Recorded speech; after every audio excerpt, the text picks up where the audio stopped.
Кутман күнүңүздөр урматтуу достор, сиздер менен Билимнет шоу телебирси жана мен Атай Самайбек. Азыркы учурда майдын 21 жана биз азыркы учурда коронавирус илдети жөнүндө актуалдуу тема, бирок карантин бүтүп жатат жана биздин элибиз экономикабыз кайрадан жумуштар ачылып, биз жумушка барып баштадык. Анан азыркы учурда коронавирустан кийин жашообуз кандай болот деген тема менен биздин дарыгер коногубуз бүгүн дарыгер жалпы хирург Эрмек Исмаилов. Саламатсыз Эрмек мырза, кош келипсиз. Жана эң биринчиден биз азыр саламдашып атабыз. Азыркы учурда элдер чыгып, сыртка чыгып, мурункудай эле салам алейкум эле кучакташып башташты. Бул канчалык деңгээлде кооптуу жана азыркы учурда, азыркы ситуацияда кандай саламдашса болот, кандай саламдашса болбойт. Ошол жөнүндө кыскача бизге айтып берип койбойсузбу? Саламатсызбы? Чакырганыңыздар үчүн чоң рахмат. Албетте биз бул коронавирус илдети бизге келерден алдың эле жана Кытай мамлекетинде башталды деп жатканда биз кандай эрежелерди сактоо жөнүндө айтып баштаганбыз. Ал эрежелер өзгөргөн жок, баягындай ошондой эле сакташ керек. Мисалы үчүн жанагы учурашыш боюнча айтып атасыңар, башында биз айтып кеткенбиз. Кол кармашпаш керек. Максималдуу түрдө аралыкты сактап, анан баягы Корей жарандары учурашкандай эле, саламдашкандай эле, алыстан эле бири-бирибизге монтип эңкейип эле, кыргызыбыздын өзүбүздүн эле жакшы салттарыбыз бар болчу, азыр деле бар. Мисалы үчүн ошону биз сактап, азыр учурашкандан алыс болушубуз керек. Мисалы үчүн кээ биркилери азыр монтип мушту менен саламдашып атат, же чыканак менен саламдашып атат. Бул дагы аралыкты кыскарткан үчүн бул зыян болуп эсептелинет. Кооптуу болуп калышы мүмкүн. Ошол анда экинчи суроом, азыр бизде ошол кечке эле же ооз, мындай дүйнөлүк сактоо агентство уюму же бир айтат маска кийиш керек, же маска кийбеш керек. Анан бизде деле азыркы учурда 5000 баштап 5000 сомго чейин штраф киргизебиз деп атат. Канчалык деңгээлде кандай эмне кылыш керек? Кимди угуш керек биз? Кимдин позициясы туура? Ошол жөнүндө маалымат берип коесузбу? Ошо масканы кандай колдонуш керек? Кандай маска колдонуш керек? Азыр бул жакта дагы бир нече үлгүбүз бар. Ошо үлгүлөрдү колдонуп айтып берсеңиз биздин элибиз үчүн менимче абдан пайдалуу болот. Сурооңузга рахмат. Албетте бул дагы аябай орчундуу суроолордун бирөөсү болуп атат. Себеби эл дарыгерлерди карап, саламаттык сактоо уюмунун кеңештери боюнча бирөөсү масканы кийгиле десе, бирөөсү кийбегиле деген үчүн элдин дагы ишеничи бир аз кайтып калды да. Ошон үчүн кээ бирөөлөр тагып жүрүшөт, кээ бирөөлөр такпай жүрүшөт. Мен азыр көчөдө жана жумуштан кайтканда байкасам бир 80% таккан жок. Бул кайсыл учурда тагыш керек жөнүндө мен өзүмдүн жеке пикиримди айтып кетсем, дүйнөлүк саламаттык сактоо уюму бет кап тагуу боюнча кеңештери төмөнкүдөй. Биринчи иретте бет капты медициналык кызматкерлер кийиш керек, сөзсүз түрдө. Экинчи ирет бул бейтаптарды карап жаткан туугандар, жакындарды тагыш керек, сөзсүз түрдө. Себеби оорулуунун иммунитети төмөн болот. Анан жанагы карап жаткан адам сыртка чыгып келет. Балким ар түрдүү вирустарды өзү менен алып келгенде бейтап менен мамиле кылганда ошону берип калышы мүмкүн. Үчүнчүсү бул жанагы жөнөкөй адамдар такса болот эгер баягы эл көп чогулган жерге. Анан жанагы сиз бир жерде, мисалы үчүн көчөдө бара жатсаңыз, жаныңызда эч ким жок болсо, анда такпасаңыз болот. Бирок эгер сиз өтүп баратып, жаныңыздан көп адам өтүп жаткан болсо, ал түрдө сөзсүз түрдө кийиш керек. Себеби балким ал чүчкүрүп калышы мүмкүн, же дагы башка кыймыл аракеттер жасап калышы мүмкүн. Ошондо баягы ооздон чыккан жанагы вирустар, тамчылар, ошолор сизге тийип кетсе, эгер сиз бет кап такпасаңыз, ошондо жугуп калышы мүмкүн. Ошол жакшы. Эми жанагы бизде жакшы макалыбыз бар го, сактанганды сактайт дегендечи. Ошондой эле такканга аракет кылыш керек. Сонун 90%. Бирок мындай нерсе бар да, бизде кээде адамдар бир күн ошол эле бир масканы алып эле 15 сом, ал деле арзан акча эмес. Ар бир күн, ар бир 4 саат алмаштыра албайбыз. Анан бизде байкап атам да, кээде адамдар бир ушул маска кийип эле бир 2-3 күн кие берет экен. Бул канчалык деңгээлде туура жана кандай маскаларды канча саат кийсе болот? Бет каптын дагы азыр түрлөрү бар. Мисалы үчүн сиз көрсөтүп жаткан бет кап бул болсо өзү 3-4 саатка чыдайт.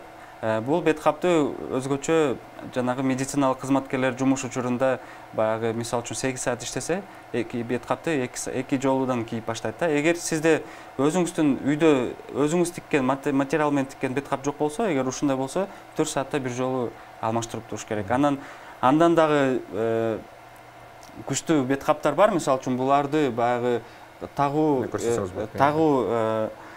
эрежеси боюнча бул бир күндөн дагы көп такса болот. Анан буну жанагы ультрафиолет деген неме бар. Ошол бокска окшогонго салып туруп кайра кийсе болот. Бирок бул бет каптарды, мисалы үчүн мына дагы бир бет каптын түрү бар.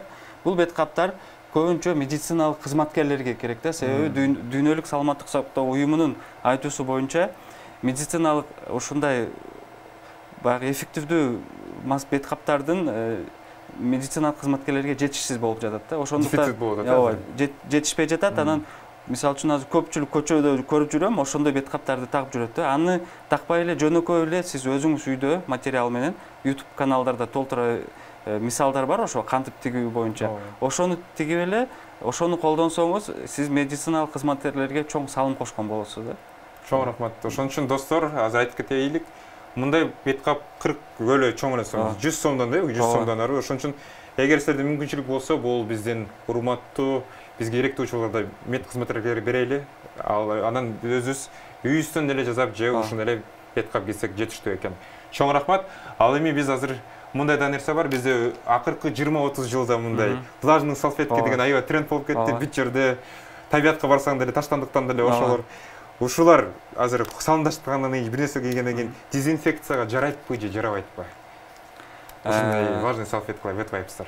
Влажный салфетка албетте бул баягы булардын да түрү болот го, жана антибактериальный, бактерияга каршы жана жөнөкөй эле влажный салфетка. Бул албетте өзүнө гана колдонгондо бул жардам бербейт.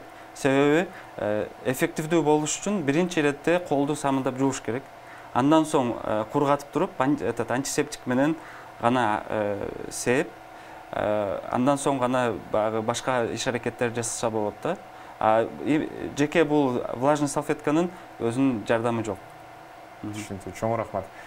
Ал эми бизде мындай бар да, бизде ошол акыркы учурда хит продаж болгон, бул ошол бизде ошо антисептик болду.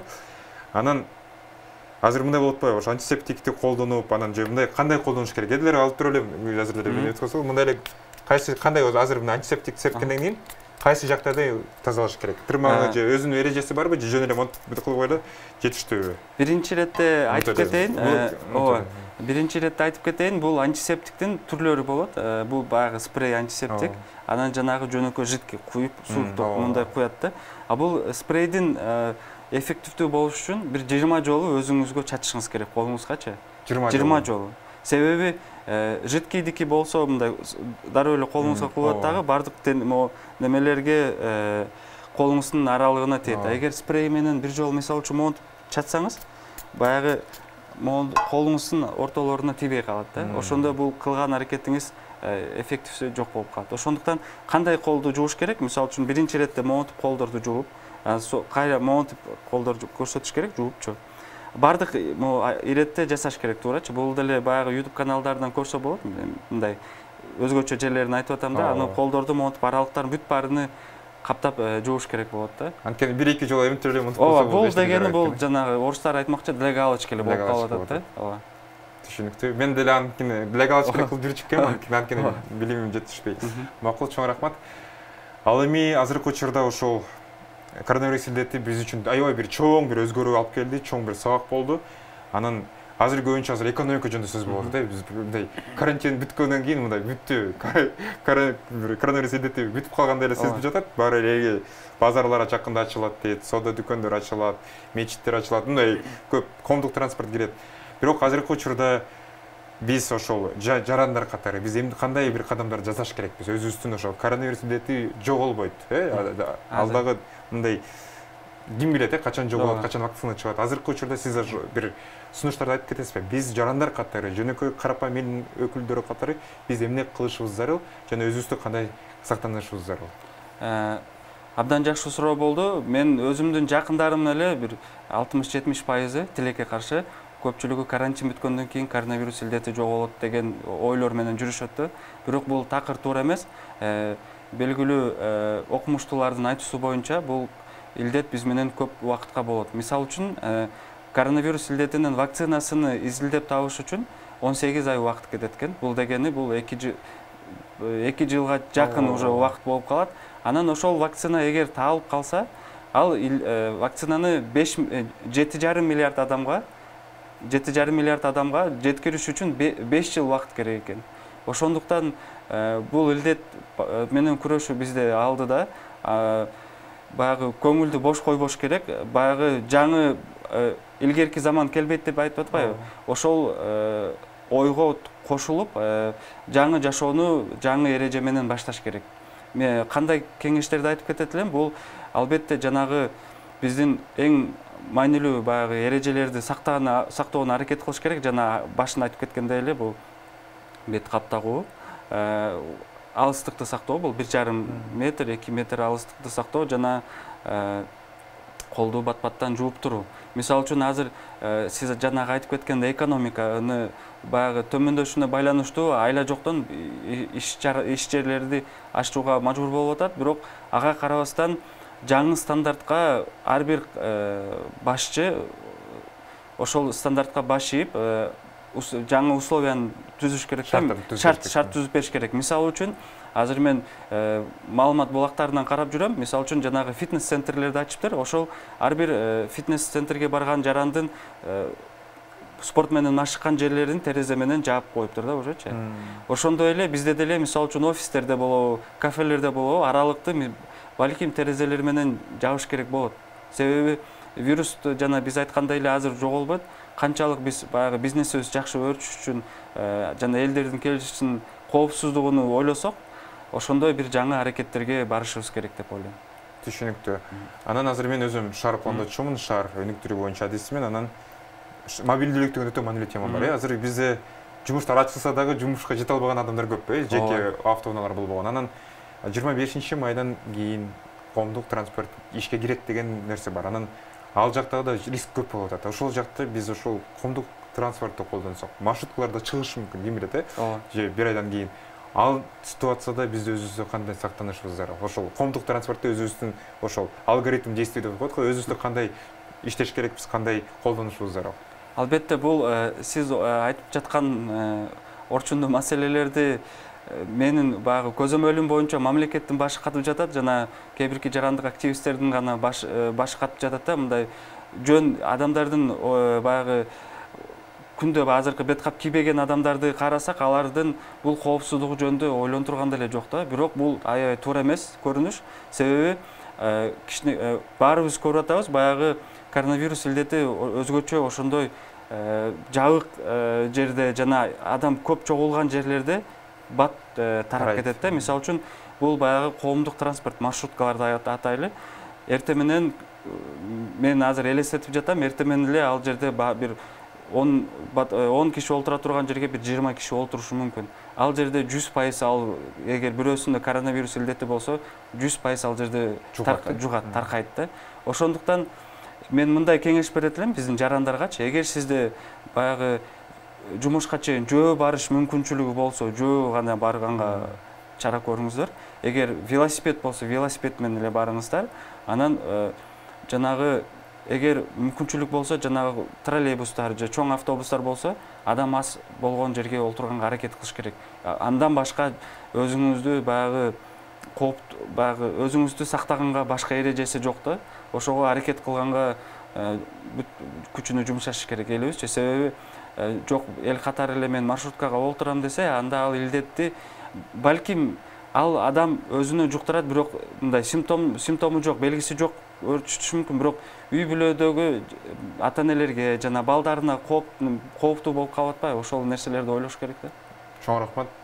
Ошо биздин жарандарыбызга ошол нерсени чакырмакчымын, сак болгула. Өзүңөрдү ойлонбосоңор, жакыныңарды ойлогула. Ал эми азыр тойсуз кыргыз жок деген нерсе бар, тилекке каршы. Ошо мүмкүн бирөөлөргө тилекке каршы болду, бирок бирөөлөргө наконец-то деген жакшы, Кудайга шүгүр деп башташты. Тойлор 2 айдан бери тойлор, шеринелер жок болду. Анан азыркы учурда ошо сентябрь күзүндө мындай той сезон башталмакчы да. Анан сиз ошол көз карашка кандайсыз? Биз ошо тойлор улана берсинби, тойлор кандай болушу зарыл же тойдон баштап туш керекпи? Ошо сиздин ошол өзүңүздүн көз карашыңызды айтып коесузбу? Дарыгер катары. Дарыгер катары албетте мен идеалдуу бир нерсени айтам. Бул тойлорду такыр эле жок кылып койсо жакшы болмок. Бирок тилекке каршы бул биздин баягы кандай десем, маданиятыбызга жараша, анан баягы каада салт деп кээ биркилер айтып атат. Ошого жараша сөзсүз түрдө той кылганга эле баары аракет кылып жатышат да. Бирок бул тойлорду мен жакында эле бир кызыктуу окуяны айтып берейин. Чубак ажы баягы эфирде бирөө суроо бериптир ошол боюнча, той боюнча. Ал айтты, кеңеш берди.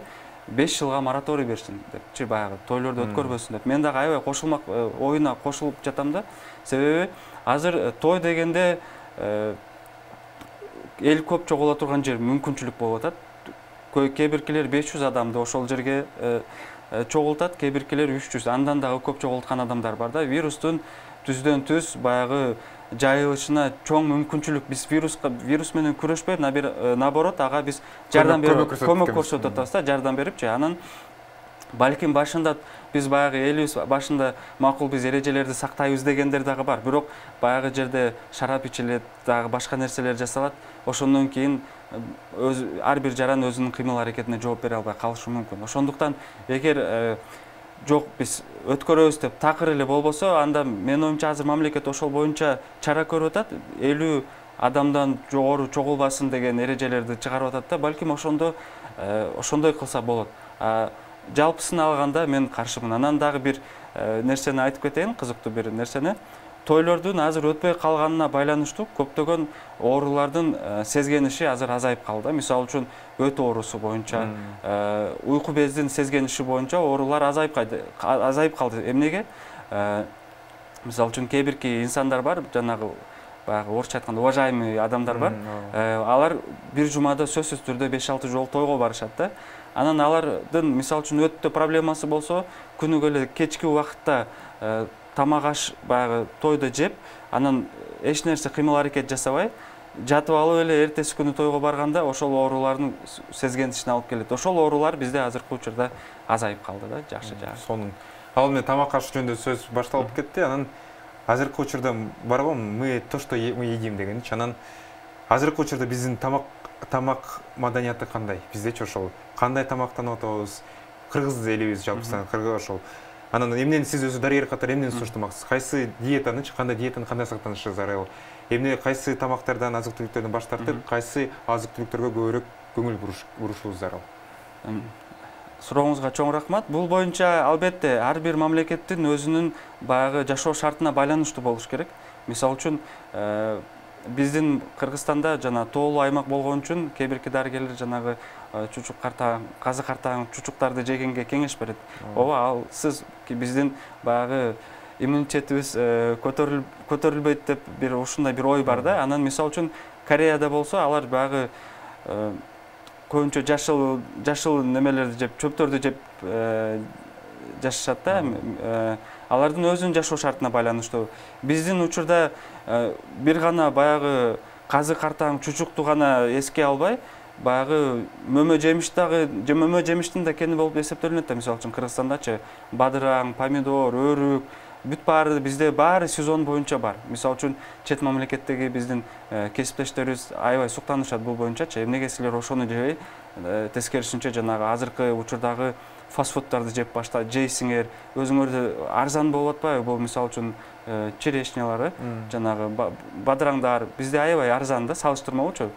Ошону эле ошолорду эле тамактанып, ошолорду эле неме колдонсо, менимче ар бир кыргыз жаран баягы ден соолугуна сак болуп, баягы дайыма чын болуп жүрсө болот да. Эмнегедир бизде ошол нерсени колдонушпайт. Чоң рахмат. Кайра эле ошол биз коронавирус учуруна келели. Карантин учурунда мындай имбир деген, анан лимон деген нерсенин баалары ошо алтын болуп калды да. Анан суроо пайда болот. Бул канчалык деңгээлде чын эле ошол профилактика жагынан эффективдүү? Албетте мен өзүм дагы буга чейин имбир алган эмесмин, бирок маалымат булактарына баягы ушунчалык имбир жана лимондун баасы көтөрүлүп кетти дегенде мен да барып кызыгып сурап көрдүм да. Имбирдин баасы 800-900 сомго көтөрүлүп кетти. Бул эми имбир менен лимон бул иммунитетти көтөрөт деген бир факторлордун бирөөсү. Албетте алар иммунитетке жардам берет. Эгер сиз бул коронавирус илдетине чейин өзүңүздүн ден соолугуңузга карабай, иммунитетиңизге карабай жүрсөңүз, бул лимон менен имбир бир айдын эле ичинде сиздин иммунитетиңизди көтөрүп койбойт да. Бул жардам берет, сөз жок. Бирок жана сизге айтып кеткендей эле бул нерселерди илгертен башташ керек болчу да. Анан бир айдын ичинде эле сиз лимонду ичсеңиз эле баягы супергеройлорго окшоп эле прям баарыңыз күчүңүз көп болуп калбайт. Ошондуктан эффективдүүсү баягы именно пандемия учурунда бул аз эле да. Чоң рахмат. Ал эми биз ошол профилактика жөнүндө сөз кылып атабыз, алдын ала бир чара көрсөтүш керек деп. Анан акыркы учурда биз Кыргызстанда тилекке каршы мындай мужское здоровье, биздин мындай мужское, женское здоровье, бир нерсе биз ошо төрөө учурунда аялдар төрө албайса же мындай кыйналып жатса, ары дайым эле аял эле күнөөлүү. Сиз ошол нерсеге кандай көз карашысыз? Жана биздин ой жүгүртүүбүз эмне үчүн биз ошол элдер, эркектер өзүн текшеришпейт? Көбүнчө мындай байкап көрсөк, УЗИ жагына барсак, эме жагына барсак, баары эле кыз келиндер. Ошо эмне үчүн ушундай нерсе жана бул тенденция кандай болуп атат? Жакшы тарапка өзгөрүү барбы же эч бир жакшы тарапка өзгөрүү жокпу? Бүгүн сиз мага баары эле орчундуу суроолорду берип жатасыз. Анткени жакшы орчундуу болуп калды тилекке каршы. Чын эле бул дагы аябай бул маселе боюнча мен дагы көп суроолор менде пайда болгон болчу. Жакында бир акушер-гинеколог кесиптешим Екатеринбург шаарында иштейт. Ошо менен сүйлөшүп жатып, көп суроолорго өзүмө жооп алдым да. Сиз жанагы изилдөөлөр боюнча айтып атасыз, эркектер жана аял кишилер азыр текшерүүдөн аз өтүп атат депчи. Бул бир гана ошол үй бүлөлүү болуудан алдын эле эмес, бул жалпы эле элибиз бул текшерүүдөн өтпөйт. Совет Союз бузулгандан бери элибиз 20 жыл, 15 жыл текшерүүдөн өтпөгөндөр бар да. Бул суроо мен мисалы үчүн бизге бейтаптар келип калат. Акыркы жолу качан текшерилдиңиз эле десем, 90-жылы же 95-жылы деп, бул абдан туура эмес нерсе. Себеби ар бир жаран ден соолугуна кам көрөм десе, бир жылда бир жолу сөзсүз түрдө текшерүүдөн өтүп туруш керек. Анан жанагы күнөөлөш боюнча айтып кеттиңиз кыздарды. Бул нерсеге аябай маанилүү көз караш керек. Себеби бул жерде бир гана кыздарда эмес, эркектерде дагы көптөгөн орчундуу маселелер болушу мүмкүн. Анын алдын алыш үчүн эмне жасаш керек? Үй бүлө куруудан алдын эркек жактагы, кыз жактагы сөзсүз түрдө текшерүүдөн өтүш керек. Мен эч жака барган эмесмин,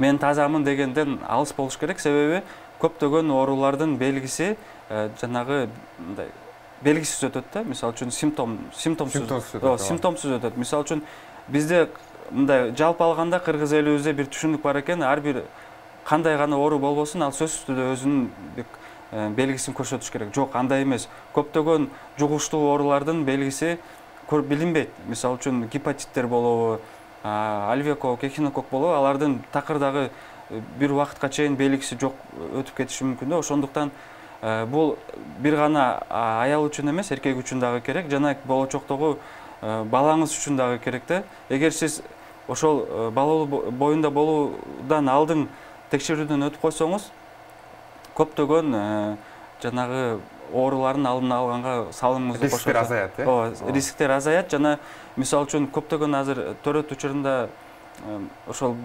ымыркайлардын оорулары пайда болуп атпайбы? Порок сердца деп атат, жанагы дагы башка бир оорулар чыгып калып атат. Ошол боюнда болуу алдын үнөмдөгөн акча, мисалы үчүн бул ашып кетсе 5000 сом болсун, мисалга.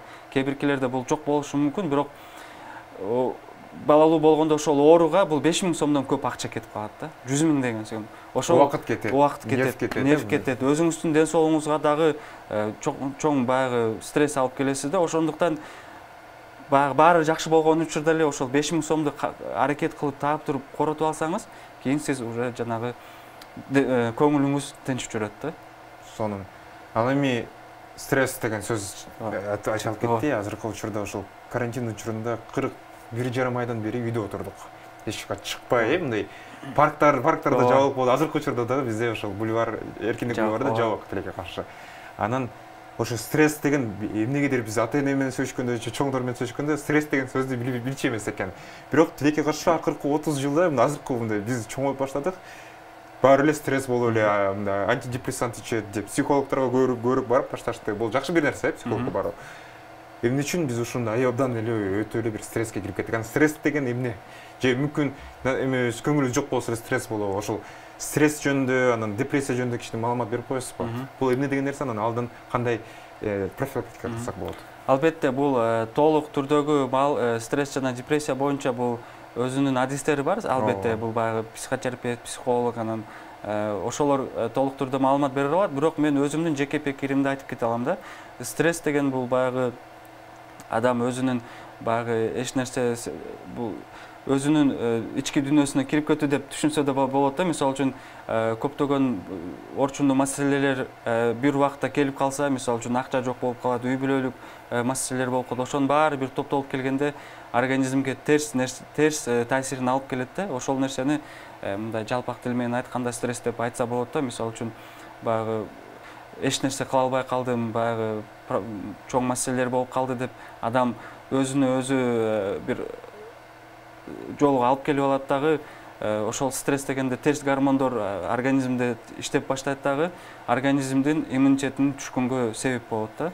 Ошол нерсеге эмне үчүн азыркы жаштар кабыл болуп атат, мурунку ата-энелерибиз алага кабыл болбошу мүмкүн, кабыл болбойт эле деген сурооңузга мен мындай деп жооп берет элем.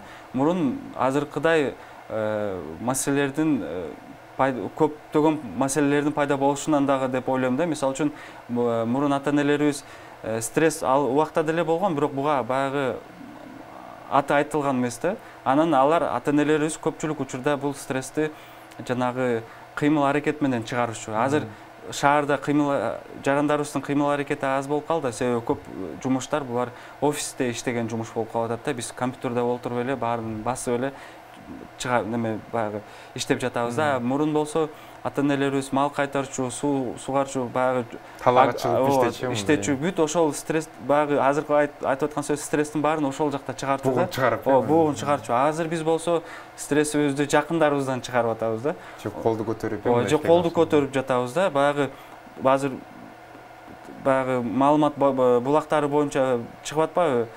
Үйдө насилие, үй бүлөлүк зомбулук көбөйдү депчи. Албетте, ал кичинекей бир үйдө олтуруп алып, жинини баягы эркектер кайсыл жакка чыгарышын билбей, ошол алсыз болгон аял кишилерге же балдарга чыгарганга баягы аргасыз болуп атат да. Мен ошондой түшүнүп атам да. Бирок ал такыр туура эмес. Анын алдын алса болот. Кантип пайдалуу жумуштарды жасаганга аракет кылса болот. Мисалы үчүн ошол стрессти ырдаса деле чыгат, китеп окуса деле чыгат, үй бүлө менен сүйлөшүп бир китепти окуп сүйлөшсө деле чыгат да. Мындай мен эч нерсе, мисалы үчүн китеп окуй албайм деген бул менимче бул уят болуш керек да ар бир жарангачы. Ошондуктан баягы өзүбүзгө баягы орустар айтмакчы оправдание, ошону таппай, баарыбыз эле ошол бир нерсе болсо, жок мен муну кыла албайм, жок мындай кыла албайм деп эле аракет кылып баягы стрессти чыгарсак болот. Дагы бир нерсени айтып кетсем, жанагы спорт боюнча чуркап деле ошол стрессти чыгарса болот да. Же чуркабайм десең, жакта ото чөптөрдү жечү. Ооба, чөптөрдү чыгарыш ошондой кылса болот. Ал деле биздин ошо психология жагынан дагы айтат. Ошо жер менен иштеш бул жайбай пайдалуу депчи. Көп мен мындай өзүмдүн 6 жылдан бери иштеп жүрөм. Көпчүлүк учурда биздин жарандарыбыз баягы бир себеп издеп жүрүшөт да, баягы кылбаш үчүнчү. Мисалы үчүн шултоо издеп жүрүшөт да. Мисалы үчүн ден соолукта болом десеңиз, чуркаңыз десем, менин бутум ооруйт дейт. Бассейнге барыңыз десем, сүзө албайм дейт. Анан анда жөн эле басыңыз десем, анда убактым жок дейт да. Ошондуктан проблема мамлекетте же дарыгерлерде эмес, проблема биз өзүбүздө да. Ошол биз өзүбүз менен күрөшсөк, көп нерселерге алып келиши мүмкүн да. Бизде мындай акылдуу адамдар бар го, мындай профилактика убакыт таба албасаң, анда ооруканага жатууга убакыт табууга мажбур болосуң да. Ошондой нерсе сөз болуп атат. Ал эми биз жаңы биз маегибизди баштап атканда мындай физикалык гигиена жөнүндө сөз кылганбыз. Азыркы учурда интернет, соц тармактар аябай эле көп болуп кетти. Анан цифрлык гигиена жөнүндө сөз кылсакчы, мен байкап атам, кичинекей ата-энелер баласы бирден ыйлап баштаса, же бир нерсе болсо эле планшетти же телефонду бере калат, анан бүттү. Тынч болот да. Канчалык деңгээлде бул туура бир нерсе? Жана ошол өзүбүз дагы жаран катары цифрлык гигиенага кандай келсек болот? Жана ошол биздин өзүбүздүн аң себебибизге, ден соолугубузга кандай таасир тийгизет? Сурооңузга рахмат. Албетте бул дагы суроо бир аз баягы психолог, психотерапевттердин суроосуна бир аз байланыштуу болот, бирок мен өзүм ушул тармактарга дагы кызыгып интернет булактарында белгилүү окумуштуу баягы психологдордун айтуусу боюнча абдан терс таасирин тийгизет. Баягы өзгөчө бул ымыркайлар жаш балдар үчүн, себеби алардын жанагы баягы нормалдуу түрдөгү өсүшүнө тоскоол болот экен да. Мисалы үчүн кичинекей мультиктер болобу же жанагындай оюндар болобу, терс таасирин тийгизип, бул баягы баланын кандайдыр бир баягы орустар айтмакчы отклоненияларга алып келиши мүмкүн экен, психологиялык да. Бул абдан чоң тармак, буга мындай өзгөчө бир токтолуш керек. Анан чоңдор боюнча айтып кетсем, албетте сиз айткандай маалымат булактары боюнча баягы биз аябай көп баягы потребление кылып атабыз да. Бул биздин сиз жана айтып кеткендей стресске көп алып келет да. Мисалы үчүн күнү келе эртең менен ойгонуп эле биз эмне кылабыз? Телефонубузду кармап баягы бүгүн коронавирус илдети канча адам баягы илдетине чалдыгыптыр деп эле окуп атабыз да. Бул канчалык бул терс маалыматты биз окуган сайын бул бизге терс зыянны тийгизет жана стресске алып келет. Жана бул стресс жана айтып кеткендей эле терс гормондорду чыгышына зыян келтирет, иммунитетти түшүрөт. Ошондуктан бул маалыматтарды мүмкүнчүлүк болушунча окубаганга аракет кылыш керек да. Балким кээ бирки маалыматтарды окуш керек. Мисалы үчүн 100% маалыматтын бир 20%-ны баягы фильтр деп коет го, фильтр деп туруп окусаңыз болот. Пайдалуу маалыматтарды гана да. Мисалы үчүн өзүңүздүн билим деңгээлиңизди жогорулатыш үчүн колдонсоңуз болот. Калган маалыматтарды окубаганга жана ошол маалыматтарды башка пайдалуу нерселер менен толуктасаңыз болот. Жана айтып кеткендей эле китеп окуп же жакындарыңыз менен сүйлөшүп эле. Мен мындай баарын колдонгонго каршымын. Сонун. Ал эми мындай да нерсе болду. Карантин учурунда эркектер көбүнчө иштейт. Бирок карантин учурунда үйгө отурууга мажбур болду эркектин көпчүлүгү. Анан канчалык деңгээлде бала менен убакыт өткөзүү, үйдөгү иш ар дайым 24 саат үйдө отуруп болушу аябай чоң стресс болду эркектерге. Анан сиз дагы ошо үй бүлөлүү экенсиз, анан балаңыз бар экен. Анан жалпысынан тарбия, үй бүлөдө ошо баланы тарбиялоо бул канчалык деңгээлде атага тийиштүү, канчалык деңгээлде энеге тийиштүү? Анткени азыркы учурда атасы ар дайым 2 жумуш, 3 жумуш, үй бүлөмдү багам, келечегин жөн ойлоном, батир алам, машина алам деп эле 100% ишке кетип калат. Анан балдары тилекке каршы же мигрант болуп кетишет да, бизде деле азыр Кыргызстанда. Анан социалдык мындай жетим болуп калган адамдарыбыз көп. Ошол биздин ата-энелерибизге, өзгөчө жаштарга кандай бир кеңеш бермекчисиз? Өзүңүз жөн гана жарангер катары, ата-эне катары. Рахмат сурооңузга. Албетте бул бизде мындай менталитетке байланыштуу, баягы элибизде мындай бир ой элибизге сиңип калган экен да. Баланы аял караш керек, эркектер баягы тамагыны, ашын алып келип турса болот депчи.